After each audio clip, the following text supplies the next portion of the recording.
front row. Graham, how are you? Very well, thank you. Yourself? Great. You said this was an opportunity that was too good for you to turn down in your 800-word letter to the Brighton fans. Can you just explain more about that and more what your philosophy will be here compared to maybe what it was at Brighton? Well, you have to look at the football club here, the tradition, the quality, the size of the club, the ambition of the club to compete in the Champions League, to compete at the top of the Premier League. It's a completely different challenge to the one I've had. I had 3 fantastic years at Brighton, amazing football club, but I'm very, very thankful for the ownership here of putting their trust in me and belief in me to work with an exciting group of players, to be competitive, and to put a team on the pitch that our supporters are really, really proud of. So I'm very, very excited, as you can imagine, and really looking forward to getting going. Andy and then Carrie. Hi, Graham. Hi. It's a heck of a debut for you as well. It's not just a normal game, it's a Champions League game. Just wonder if you could talk to us a little bit about that, the size of what you expected tomorrow, the occasion, that sort of stuff. And I'm just wondering as well about your experience of Champions League football. This was your first as a manager. What experiences previously do you have of going to Champions League matches and that sort of thing, please? Well, my experiences have just been as a supporter in terms of Champions League level. Obviously, I had my Europa League experience with Östersund, so going to Galatasaray was a fantastic occasion, winning there. PAOK as well, getting through there, going through the Europa League groups was a fantastic experience in European football. But you're right, this is an amazing evening for us, for all of us. I think it's really, really exciting. We're super excited for it. At the same time, you can imagine we've been trying to prepare a team, we've been trying to focus on the game, getting to know all the players, getting to know everyone at the training ground. But there's no denying we're really looking forward to it. It's a fantastic opportunity. Champions League game, either scouting or actually physically being scouted as a player or anything like that? Off the top of my head, I don't think I have, no. So I think it's a good time to go in the dugout. You know, why not? It's a heck of an introduction. Yeah, I think wherever we start, it's a heck of an introduction. You know, it's with respect to everything that's happened at this football club, with the demands at this football club, with where we are in terms of how we're competing and what we want to achieve. Wherever we start is going to be brilliant, and why not start here? Carrie. Hello, Graham. Hi. 9 days ago, you recorded a big win over Leicester and Brighton to get into the top 4, and you had to manage expectations of people talking about Europe. You're now going to walk a new team out to that Champions League music. We've all been through a bit of a change in environment in the last 9 days, but how is your head? And we hear so much about your culture. Jose Mourinho came here and announced himself as the special one. How do you want the players and the fans to know you? Well, yeah, the fact you said 9 days, it feels like 9 weeks or 9 months, but it's been brilliant. Yeah, it's the beauty of football, the beauty of life. You never know what's around the corner. Things happened incredibly quickly. Had some really intense conversations with the owners, and quickly I realised that firstly they were good people, intelligent people that had made a huge success of their life outside of football and wanting to achieve something here. Really exciting project, really exciting ideas about how to take the club forward, and it felt really, really positive. I'm not going to lie, it's been a whirlwind in terms of getting to know people, leaving Brighton, learning about the players, getting to know them. But so far, it's been really, really positive. You know, my first impressions have been really, really good. And yeah, I'm looking forward to starting, as you can imagine. Really looking forward to starting. David Heitner.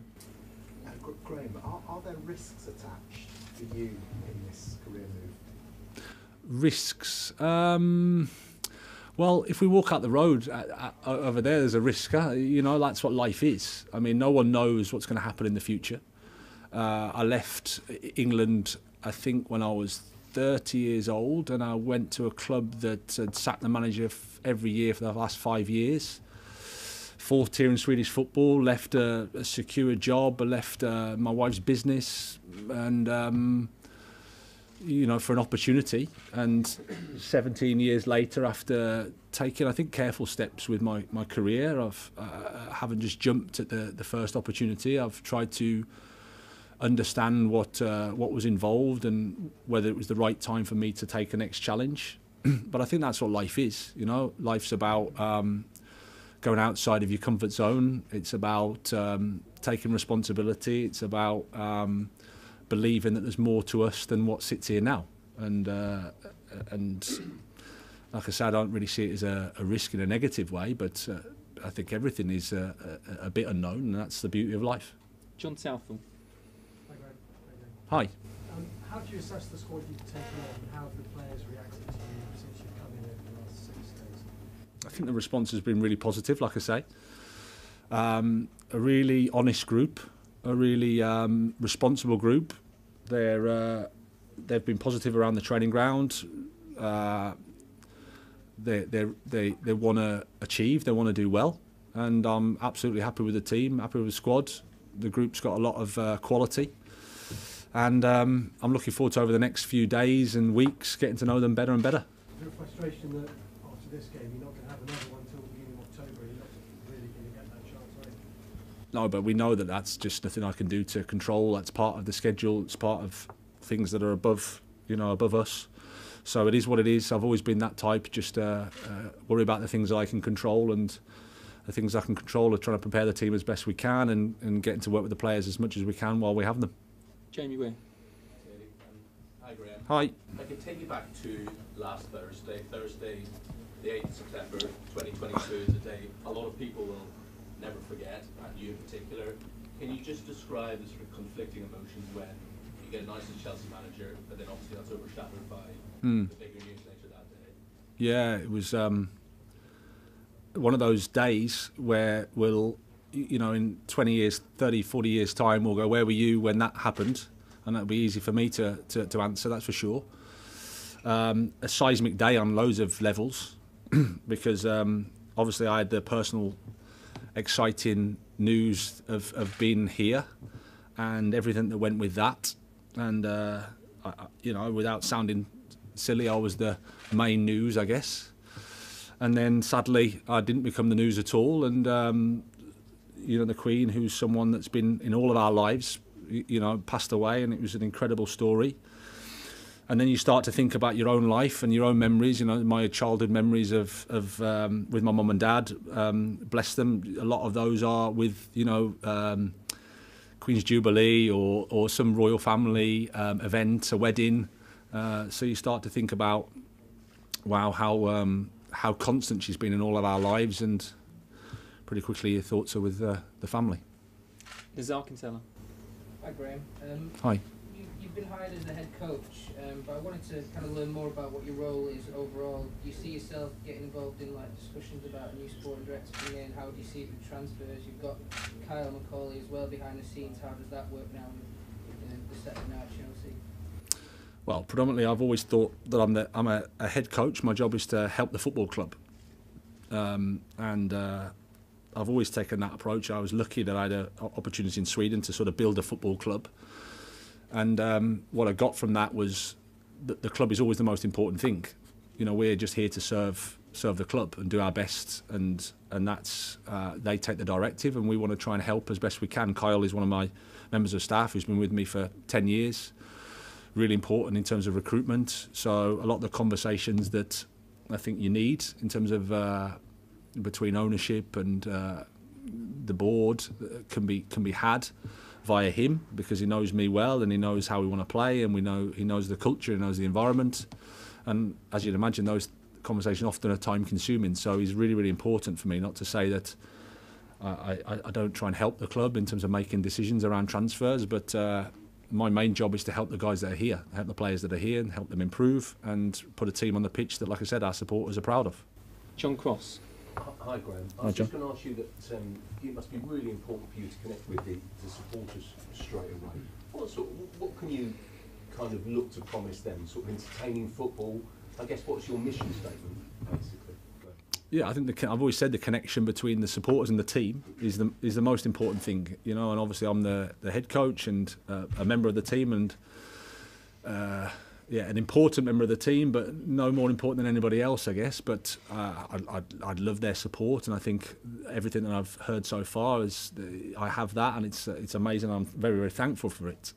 In terms of what I can promise, we're playing a game that is uncontrollable. So I can promise that I'll do my very, very best every single day, take responsibility. The team that I'd like to see is one that is balanced in terms of attack and defence. A humble team, a respectful team that when they don't have the ball, that runs hard and runs and fights, because I think that's important also. We want to entertain, of course we do, but we also want to win. I'm respectful of the Premier League, I'm respectful of my opponents, that there's a lot of teams that want to do the same thing, but we want to create our own team, our own identity, so it's recognisable. Supporters understand what we're trying to do, can see what we're trying to do, and we'll fight every day for it.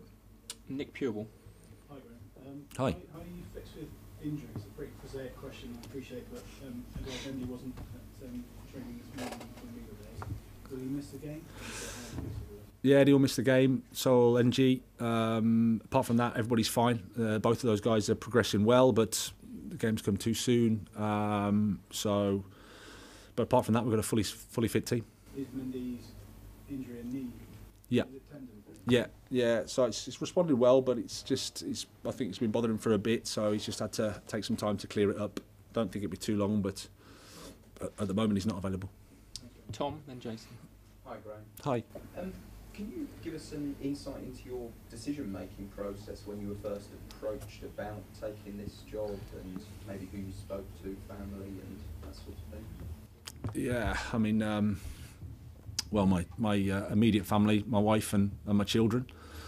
My children are 12 and 7, so I didn't bog them down too much with any conversation. But my wife, bless her, has been with me on this journey for along the way, so that was important for me to have that conversation. And then it's about my staff, and obviously hearing the owners here. We quickly had to make a decision. There was a lot of talks. It was very intense, but like I said, I got a nice feeling for the owners on a human level. Good people, very intelligent people that have an understanding of what they want to achieve. They thought in the long term. They had a plan. So that was exciting, and then it was. We were happy and we were secure, and we were in a good football club. So you have to acknowledge that as well. But the challenge, as I said at the start of this conversation, was too big to turn down. It felt right for me. I'll always be respectful and thankful for Brighton and Hove Albion, but this club is an amazing football club, and it's an amazing challenge for us. Jason. Probably quite a tricky question, Graham, but obviously in the past, Chelsea have a history of hiring and firing managers, the turnover of managers very, very quick. If you'd been approached under the previous regime, would you have been less inclined to take the job? I don't like answering ifs and those types of questions, but I think it's not fair on the current owners to compare, and it's not fair on the previous regime to compare. It was what it was, and the history of Chelsea and the previous ownership is fantastic. I'm very, very respectful of that. I've grown up with the success, and it's been amazing. Our job is to create our own history, our own path, and that's what we're going to be focused on doing. Adrian. Great. You spoke earlier on about leaving to go to Sweden earlier on in your career. When you made that step, was eventually coming back to this level and working at a club at this level, was that always something you expected would happen, or was it something that felt too far away?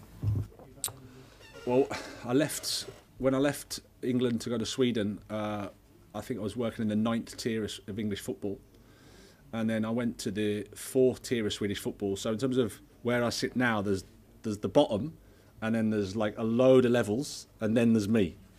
So I didn't have any plan that I'm going to be here sitting in front of you guys. I've never had that, to be honest. Yeah, in terms of ambition, of course, you want to test yourself at the highest level that you can. But I think ambition is one thing. I think like I said, responsibility is better in terms of work as hard as you can in the job that you are, do as best as you can, and take the steps when it's the right time to take the steps. I always just focused on, there was no grand plan. I just focused on doing my best at every club that I've been at, try to, as I said, take responsibility, try to analyse any mistakes you make, try to move forward, and then it's just about life, isn't it? No one can predict how it's going to go. No one knows, and that's why it's so beautiful. Liam Twomey. Hi, Graham. Hi. Welcome. Thank you.